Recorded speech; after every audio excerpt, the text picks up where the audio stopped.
Okay. Avionics man, doing that part 2. I ended up with saying FCC is a required license for you to work in commercial aviation in repair stations or airlines.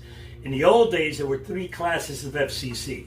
Remember I talked about the different, we'll go back to that board in a little bit, talk about the different bench technician, line technician. And by the way, you got scheduled maintenance, which is equivalent to line technician. The skill set's the same because, you know, airplane goes into service like an annual inspection in general aviation. They categorize it in letter form. So, and then you have the installer type. So there's still 3 types of technicians. But FCC, you have to have it for the line and for when you're communicating with the tower. It used to be a class 1, now it's a general. Class 1, 2 more electronics, and 3 heavy electronics, which is for the bench technicians when they get in working on transistors, circuit boards, and stuff like that.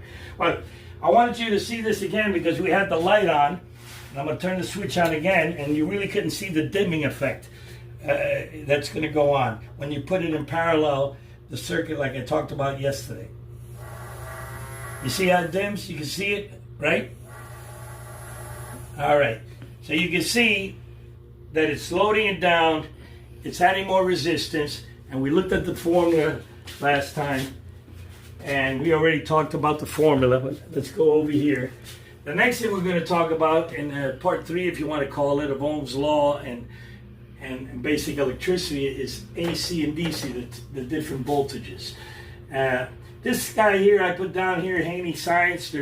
If you want to see more tutorials on parallel circuits, there's many people that this guy is pretty good. They're very colorful, and you can understand things. Again, we're not going to go on the airplane and become do formulas, and we're not designing circuitry. We need to know that when the light is dim, when they short it out. Let's go back over here. Ron's helping me out again today. You know, we use a multimeter, which we're going to get into that when we get into the systems.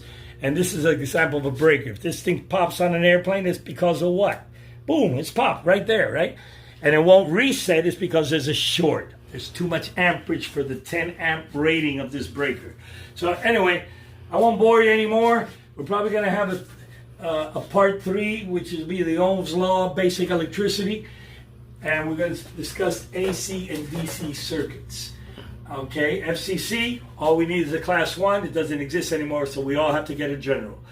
You know, and they got crash courses for that, 1 to 2 week courses. And, you can look into that yourself. Thank you very much. See you tomorrow.